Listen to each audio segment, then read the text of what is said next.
प्यारे स्टूडेंट, स्वागत है आपका अपना चैनल न्यू क्लासेस में। आज का वीडियो क्लास 11 आर्ट्स के स्टूडेंट के लिए काफ़ी इंपॉर्टेंट होने वाला है, क्योंकि इस वीडियो में आज मैं आप लोगों को ज्योग्राफी यानी भूगोल का 40 ऑब्जेक्टिव प्रश्न उत्तर सॉल्व करके बताने वाला हूं, जो काफ़ी मोस्ट वीवीआई इंपॉर्टेंट है फाइनल परीक्षा के लिए। और आप सभी स्टूडेंट को पता है कि आप लोगों का एग्जाम 2023 में होगा, और 2023 में कब होगा तो याद रखिएगा, मार्च में होगा। ठीक है, आप लोगों का जो फाइनल एग्जाम होगा वो मार्च में होगा। और जितने सारे प्रश्न उसमें पूछे जाएंगे, सारे प्रश्न ऑब्जेक्टिव प्रश्न ही आएंगे। और इस वीडियो में आज मैं आप लोगों को टोटल 40 ऑब्जेक्टिव प्रश्न सॉल्व करके बताने वाला हूं, जो फाइनल परीक्षा के लिए काफ़ी इंपॉर्टेंट है। और जितने सारे स्टूडेंट मेरे पुराने स्टूडेंट हैं, आप सभी को तो पता है कि मैं इस चैनल के माध्यम से यहाँ पर काफ़ी बेहतरीन तरीके से आप लोगों को तैयारी करवा रहा हूँ। और जो नए स्टूडेंट हैं उनको तो पता नहीं होगा, तो आप लोग चैनल को ज़रूर सब्सक्राइब करके रख लीजिए। और इस चैनल के माध्यम से मैं आप लोगों को इस बार फाइनल परीक्षा की तैयारी काफ़ी धाकड़ तरीके से कराने वाला हूँ, और अभी तैयारी हो भी रही है। तो आप लोग ज़रूर सब्सक्राइब कीजिए और साथ ही बेल आइकन को ज़रूर दबाइएगा।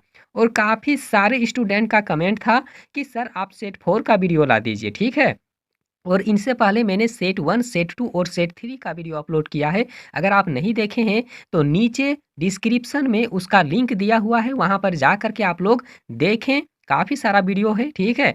और मेरे चैनल के प्लेलिस्ट में भी आप लोग जा कर के देख सकते हैं, बहुत सारा वीडियो पहले से अपलोड है, वहाँ पर जाके देखें। और फाइनल परीक्षा की तैयारी आप लोग बिल्कुल धाकड़ तरीके से करें, क्योंकि काफ़ी सारे स्टूडेंट पिछले साल इस चैनल के माध्यम से पढ़ करके काफ़ी अच्छे नंबर लाए हैं। तो आप लोग भी ला सकते हैं, बस आप लोग मेरे साथ बने रहें। और मैं जितना वीडियो अपलोड करूंगा, बस आप लोग सारा वीडियो को जरूर देखिएगा। ठीक है, तो चलिए वीडियो को शुरू करते हैं। और यहाँ जो पहला प्रश्न दिया हुआ है कि सामान्यतः कितनी ऊंचाई पर 1 डिग्री सेल्सियस तापमान जो है वो घट जाता है। ठीक है, तो आप लोग एग्जाम देने जाएंगे तो सेम इसी तरह का प्रश्न उसमें भी रहेगा, 4 ऑप्शन दिया हुआ रहेगा। और आप लोग अगर आंसर अच्छे से याद करके रख पाएंगे तो आप लोगों के लिए काफ़ी अच्छा होगा। ठीक है, तो इसका आंसर आप लोग याद रखिएगा, इसका आंसर होगा 165 मीटर। ठीक है, सामान्यतः कितनी ऊंचाई पर 1 डिग्री सेल्सियस तापमान घटता है, तो 165 मीटर की ऊंचाई पर। ठीक है, अगला यहाँ पर देखिए, जो दूसरा नंबर का जो प्रश्न यहाँ पर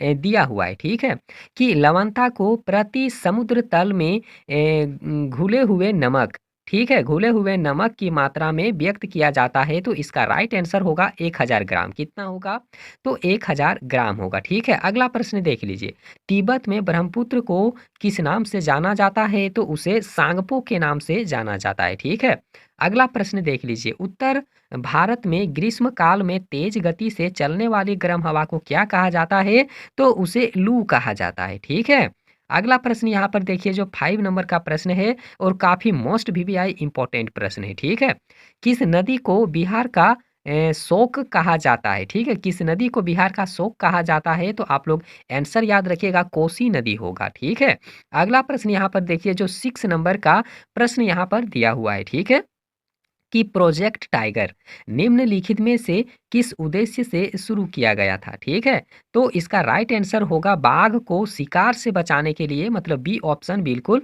करेक्ट जवाब है। ठीक है, अगला यहाँ जो प्रश्न दिया हुआ है कि भूगोल शब्द का प्रयोग सर्वप्रथम निम्नलिखित में से किस विद्वान ने सबसे पहले किया था। ठीक है, भूगोल शब्द का प्रयोग, भूगोल शब्द का इस्तेमाल सबसे पहले आखिर ऐसा कौन विद्वान है जो किया है, तो इसका आंसर आप लोग याद रखिएगा, इरेटा अस्थनीज होगा। क्या होगा, इरेटा अस्थनीज होगा। ठीक है, और काफी इंपॉर्टेंट इंपॉर्टेंट प्रश्न आज मैं आप लोगों को बता रहा हूँ। ठीक है, आप लोग नोट बना के रख लीजिए। ठीक है, सारा चीज आप लोग लिख करके रख लीजिए।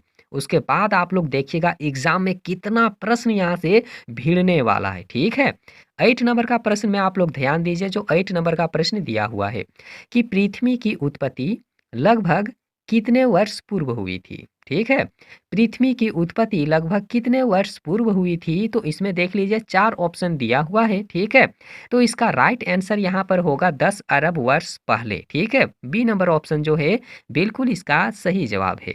आगे यहाँ पर देख लीजिए, जो 9 नंबर का यहाँ पर प्रश्न दिया हुआ है कि महाद्वीपीय विस्थापन के सिद्धांत का प्रतिपादन किसने किया है, तो आंसर याद रखिएगा, वेगनर इसका राइट आंसर होगा, मतलब ए नंबर ऑप्शन। ठीक है, अगला प्रश्न यहाँ पर देख लीजिए, यू आकार की घाटी बनती है। तो यू आकार की घाटी कब बनती है? तो इसका आंसर याद रखिएगा, मतलब हिमानी नदी की क्षेत्र में, ठीक है? हिमानी नदी क्षेत्र में यू आकार की घाटी बनती है। कैसी आकार की? तो यू आकार की घाटी बनती है, ठीक है? अगला यहाँ पर प्रश्न आप लोग देखिए जो 11 का है, मतलब 11 नंबर का जो प्रश्न दिया हुआ है कि वायुमंडल की कौन-सी परत पृथ्वी से प्रेरित रेडियो, मतलब ये यहाँ प्रेषित होगा शायद, हाँ, प्रेषित यहाँ पर होगा।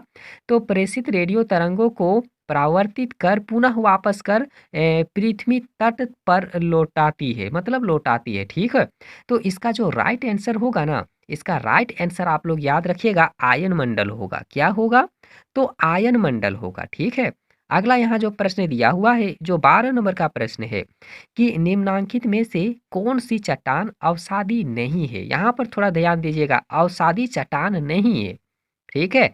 तो अवसादी चट्टान नहीं है, इसका राइट आंसर आप लोग याद रखिएगा स्लेट होगा, ठीक है? क्या होगा? तो स्लेट होगा, ठीक है?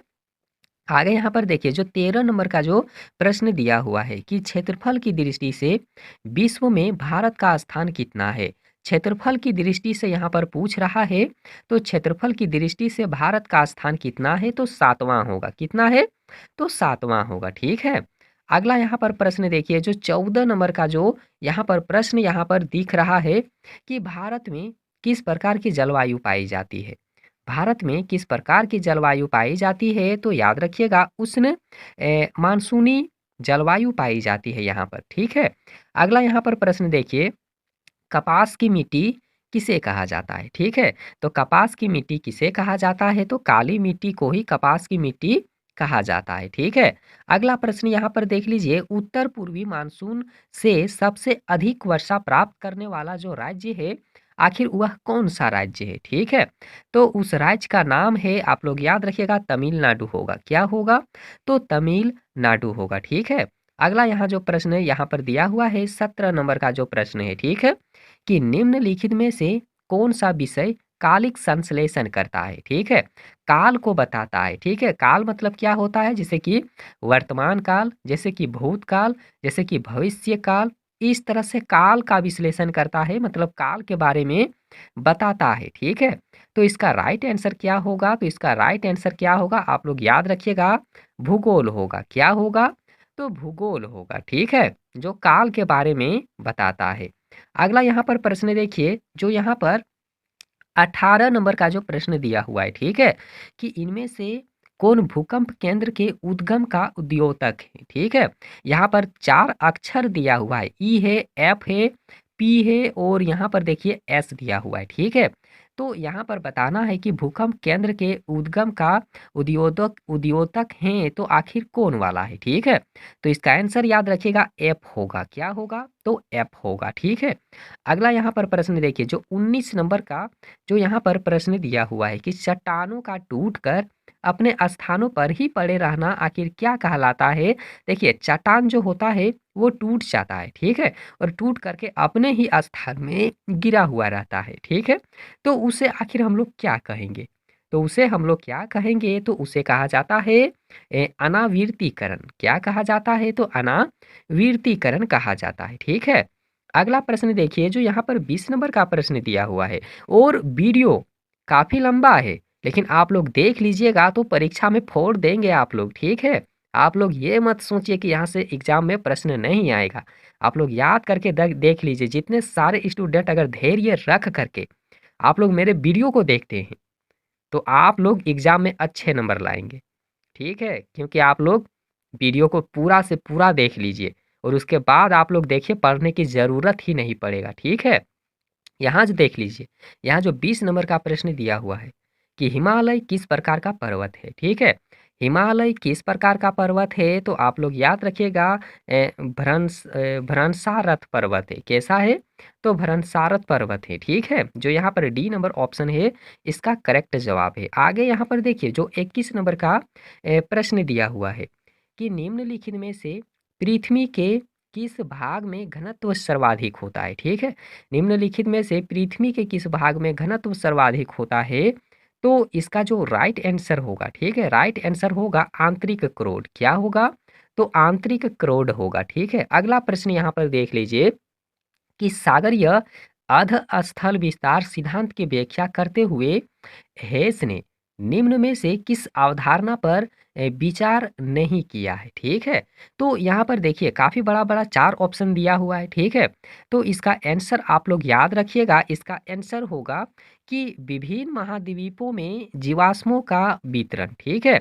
तो इसी के बारे में उन्होंने कोई भी विचार प्रकट नहीं किया है, कोई भी अवधारणा को विचार प्रकट नहीं किया है, ठीक है। मतलब सी नंबर ऑप्शन जो है इसका सही जवाब है। आगे यहाँ पर देखिए जो यहाँ पर 23 नंबर का दिया हुआ है, ठीक है, कि निम्नलिखित में से कौन-सा अंतर्जनित बलों का उदाहरण है? निम्नलिखित में से कौन-सा अंतर्जनित बलों का उदाहरण है?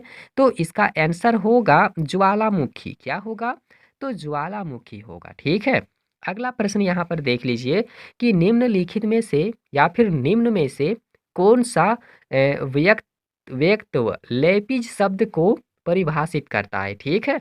तो यहाँ पर देखिए इसका जो आंसर होगा, इसका आंसर होगा यहाँ पर कि अनियमित धरातल जिनके तीखे, कटक और खाँच हों, ठीक है। तो याद रखिएगा यहाँ पर व्यक्ति व लेपित शब्द का परिभाषित करता है तो कौन करता है? तो यहाँ डी ऑप्शन करता है, ठीक है। आप लोग आंसर ज़रूर याद करके रखिए और लिख करके ज़रूर रखिएगा, ठीक है। ताकि आप लोग बार-बार मेरा वीडियो देखने की ज़रूरत ही नहीं पड़ेगा, बस आप लोग लिख करके रख लीजिए, ठीक है। और यहाँ पर देख लीजिए कि निम्नलिखित में से किसका निर्माण तरंगों तथा धाराओं के निक्षेप कार्य द्वारा नहीं होता है, ठीक है। तो आंसर याद रखिएगा, इसका आंसर होगा विसर्पी रोधिकाएं, ठीक है। अगला प्रश्न यहाँ पर देखिए निम्नलिखित में से कौन सी गैस सौर विकिरण के लिए पारदर्शी है तथा पार्थिव विकिरण के लिए अपारदर्शी है, ठीक है। तो इसका आंसर आप लोग याद रखिएगा, इसका आंसर होगा कार्बन डाइऑक्साइड होगा, ठीक है। अगला प्रश्न देख लीजिए निम्नलिखित में से कौन सी गैस हमें सूर्य से आने वाली हानिकारक परावैंगनी विकिरण से बचाती है? और काफी वीवीआई इंपॉर्टेंट प्रश्न है, ठीक है। इसका आंसर होगा ओजोन परत। क्या होगा? तो ओजोन परत होगा, ठीक है। अगला यहाँ पर देखिए जो 28 नंबर का यहाँ पर प्रश्न दिया हुआ है कि निम्नलिखित में से कहाँ पर दिन अथवा रात सबसे बड़े होते हैं, ठीक है। तो सबसे बड़ा दिन रात कब होता है और कहाँ पर होता है, ठीक है। तो इसका आंसर याद रखिएगा ध्रुव पर, ठीक है। ध्रुव पर जो है दिन और रात बहुत बड़ा होता है, ठीक है। आगे यहाँ पर देखिए जो 29 नंबर का जो प्रश्न दिया हुआ है और वीडियो बनाने में बहुत वक्त लगता है, बहुत मेहनत लगता है, ठीक है। तो आप लोग लाइक ज़रूर कीजिएगा, ठीक है। और मैं जितने सारे प्रश्न को बता रहा हूँ, अगर इनसे मन में कोई भी डाउट हो तो आप हमें कमेंट सेक्शन में ज़रूर कमेंट करके पूछिएगा, ठीक है। हम उसका जवाब आप लोगों को देंगे। तो यहाँ जो 29 नंबर का प्रश्न दिया हुआ है कि निम्नलिखित में से कौन-सा कथन एलिबिडो को परिभाषित करता है, ठीक है? तो ऐसा कौन-सा कथन है जो एलिबिडो को परिभाषित करता है, उसके बारे में बताता है, ठीक है? तो इसका आंसर याद रखिएगा पृथ्वी द्वारा परावर्तित किया गया सौर विकिरण, ठीक है? यही इसका राइट आंसर होगा, ठीक है? अगला यहाँ पर देखिए जो 30 नंबर का प्रश्न दिया हुआ है कि अंतर उष्णकटिबंधीय अभिसरण क्षेत्र प्रायः कहाँ पर होता है या फिर कहाँ पर पाया जाता है? तो इसका आंसर याद रखिएगा विषुवत वृत्त के निकट पर, ठीक है। पहला ऑप्शन। अगला यहाँ पर देखिए कि वायु राशियों के निर्माण का उद्गम क्षेत्र निम्नलिखित में से कौन सा है, ठीक है। तो कौन सा है? तो आंसर आप लोग याद रखिएगा यहाँ जो होगा साइबेरिया का मैदानी भाग, ठीक है। यही इसका राइट आंसर होगा। आगे यहाँ पर देखिए जो यहाँ पर 32 नंबर का जो प्रश्न दिया हुआ है कि ज्वार भाटा के निर्माण के लिए कौन सा बल सबसे उत्तरदायी नहीं होता है, ठीक है। यहाँ पर क्या दिया हुआ है कि नहीं होता है, आप लोग याद रखिएगा नहीं होता है। तो इसका आंसर होगा यहाँ जो होगा कोरिओलिस शक्ति, ठीक है, कोरिओलिस शक्ति, ठीक है। यही इसका आंसर होगा यहाँ पर। अगला यहाँ पर प्रश्न देख लीजिए कि दक्षिणी अमेरिका में शीतोष्ण कटिबंधीय घास के मैदानों को किस नाम से पुकारा जाता है? तो आंसर आप लोग याद रखिएगा किस नाम से जाना जाता है? तो उसे एम्पास कहा जाता है, ठीक है। अगला प्रश्न यहाँ पर देख लीजिए कि चट्टानों में पाए जाने वाले लोहांश के साथ ऑक्सीजन मिलकर निम्नलिखित में से आखिर क्या बनाती है? तो आंसर आप लोग याद रखिएगा आयरन ऑक्साइड का निर्माण करती है, ठीक है। अगला यहाँ पर देखिए जो 35 नंबर का जो प्रश्न है और काफ़ी इम्पोर्टेंट है कि नेशनल पार्क और पशु विहार निम्न में से किस उद्देश्य के लिए बनाए गए हैं। ठीक है, नेशनल पार्क जो हैं और पशु विहार जो है तो किसके लिए और किस उद्देश्य के लिए बनाए गए हैं। ठीक है, और काफ़ी इंपॉर्टेंट प्रश्न है, तो इसका आंसर आप लोग याद रखिएगा, संरक्षण के लिए। ठीक है, अगला प्रश्न यहाँ पर देखिए कि रासायनिक अपक्षय में सम्मिलित हैं। तो रासायनिक अपक्षय में आखिर कौन-सा ऐसा चीज़ है जो यहाँ पर सम्मिलित है? तो इसका राइट आंसर होगा ऑक्सीकरण। क्या होगा? ऑक्सीकरण होगा, ठीक है? अगला यहाँ पर प्रश्न देखिए, जो 37 नंबर का जो प्रश्न दिया हुआ है कि विश्व की सर्वोच्च पर्वत चोटी आखिर कौन वाला है? ठीक है? विश्व की सबसे ऊँची चोटी का नाम क्या है? तो माउंट एवरेस्ट है, ठीक है? अगला प्रश्न यहाँ पर देख लीजिए कि महासागरीय जल की ऊपर एवं नीचे की ओर गति को आखिर क्या कहा जाता है। ठीक है, तो उसे क्या कहा जाता है कि मतलब देख लीजिए, जल की ऊपर आने की और जो नीचे की ओर गति करने की, मतलब नीचे की ओर जाने की, तो उसे हम लोग आखिर क्या कहेंगे। ठीक है, तो उसे कहा जाता है धारा। उसे क्या कहा जाता है? धारा कहा जाता है। और यहाँ पर देख लीजिए, अगर यहाँ पर ज्वार के साथ में अगर भाटा लिखा हुआ रहता तो ज्वार भाटा होता। ठीक है, तो उसे आखिर धारा कहा जाता है। आंसर आप लोग याद रखिएगा। अगला प्रश्न यहाँ पर देखिए कि अंडमान और निकोबार को कौन सा जल क्षेत्र अलग करता है? तो इसका आंसर याद रखिएगा, 10 डिग्री चैनल होगा। क्या होगा? 10 डिग्री चैनल होगा। और याद रखिएगा, इस वीडियो का अंतिम प्रश्न है यहाँ जो 40 नंबर का प्रश्न आप लोग देख रहे हैं। ठीक है, इस वीडियो का और इस मॉडल सेट 4 का बिल्कुल अंतिम प्रश्न है। तो यहाँ पर देख लीजिए, क्रमबद्ध भूगोल का प्रतिपादन किसने किया है। ठीक है, क्रमबद्ध भूगोल का प्रतिपादन किसने किया है और काफी इंपॉर्टेंट प्रश्न है, तो इसका राइट आंसर क्या होगा? तो राइट आंसर होगा हमबोल्ट। क्या होगा? तो हमबोल्ट होगा। ठीक है, जो काफी सारे स्टूडेंट का कमेंट था और बार बार पूछ भी रहे थे कि सर सेट 4 का वीडियो अपलोड कर दीजिए, और मैं आप लोगों को बता रहा हूँ कि इसके बाद में सेट 5 का वीडियो अपलोड करेंगे, तो आप लोग वीडियो का वेट कीजिए। ठीक है, आज आप लोग वीडियो का वेट कीजिए, शाम तक हम वीडियो अपलोड कर देंगे। और अगर नए आए हैं तो आप लोग चैनल को सब्सक्राइब किए बिना बिल्कुल भी मत जाइएगा। ठीक है, क्योंकि आप लोगों को अगर अच्छी तैयारी करना है तो आप लोग चैनल को सब्सक्राइब जरूर करेंगे। और वीडियो कैसा लगा आप लोगों को? वीडियो को लाइक कीजिए, अपने दोस्तों के पास में ज़रूर शेयर कीजिए। और वीडियो देखने के लिए बहुत बहुत धन्यवाद।